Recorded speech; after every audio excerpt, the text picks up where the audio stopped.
உணவே மருந்து, மருந்தே உணவு அப்படின்னு சொல்லும்போது நிறைய பேருக்கு என்ன ஒரு இது வருதுன்னா, நம்ம குழந்தைங்க வந்து சுவைக்கு அதிகம் முக்கியத்துவம் கொடுக்குறாங்க.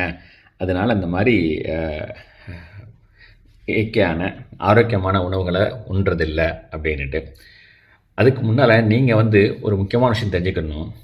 நம்ம இங்க சுவைன்னு ஓடிட்டுருக்கோமே, உண்மையிலேயே பார்த்தா மனுஷனுக்கு வாயில வந்து நாக்குல வந்து 10,000 சுவைமொட்டுகள் இருக்குது. அதுக்கு அது இருக்கட்டும். ஆனா, சுவைன்னு நம்ம சொல்றது என்னன்னா, அத விட 10,000 மடங்கு அதிகம் என்னது? நம்மளுடைய வாசனை திறன். அப்ப அந்த வாசனை திறன் தான் வந்து நம்ம சாப்பிடும்போது 80% அதாவது நம்ம சொல்லுவாங்கல்ல 80% நம்மளோட வாசனையின் அந்த கலவை தான் வந்து சுவைன்னு நம்ம நெனச்சு இது பண்ணிட்டுருக்கோம். இதுதான் எதார்த்தமான உண்மை. இப்போ 1 லிட்டரு அ நம்ம 1 லிட்டரு அளவு உமிழ்நீர் ஒவ்வொரு நாளும் மனுஷன்ட்டருந்து சுரக்குது. இது இறைவன் படைப்ப பாருங்க எவ்வளோ அற்புதம்.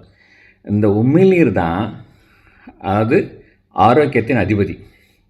என்ன உணவானாலும் சரி, நீரானாலும் சரி, உமிழ்நீரோட கலந்து நீங்க முழுமையா உமிழ்நீரோட கலந்து பருகவும், உண்ணவும் செய்யும்போது, அதோடைய ஆரோக்கியம் அமோகமா இருக்கும். ஓகே. இப்போ இந்த ட்ரை ஃப்ரூட்ஸு அப்படின்னு சொல்லிட்டு நம்ம வந்து அது குழந்தைங்க சாப்பிட்றதே இல்ல அப்படின்னு எல்லாத்துக்கும் ஒரு இது இருக்கும்.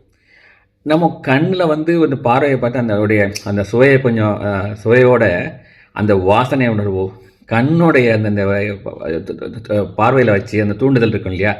அது வரும்போதே என்ன ஆட்டோமேட்டிக்கா குழந்தைங்க இது பண்ண ஆரம்பிப்பாங்க. என்னது அப்படியே இத ட்ரை வேணும்னு இல்ல. இங்க பாருங்க. திராட்சைல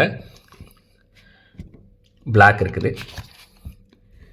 ஸோ இதில வந்து பாதாமு,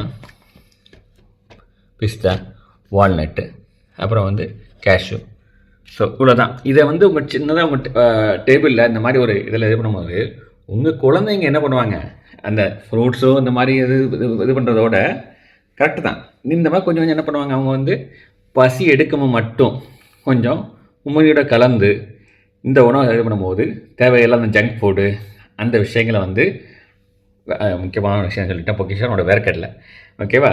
அதை வந்து என்ன பண்ணுவாங்க, கொஞ்சம் கொஞ்சமாக மறந்து இயற்கை உணவு இயற்கையை சார்ந்து இயற்கை உணவே மருந்து, மருந்தே உணவுன்னு இருக்கு இல்லையா, அந்த இதுக்கு கட்டாயம் வந்து கூடுதலாக இருக்கும். வந்துடாங்க.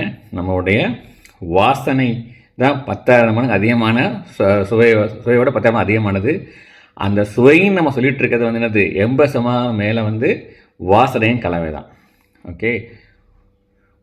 நலமாய் வாழ்வோம், வளமாய் வாழ்வோம், இயற்கையோடு சார்ந்து வாழ்க வளமுடன். எல்லா புகழும் இறைவனுக்கே.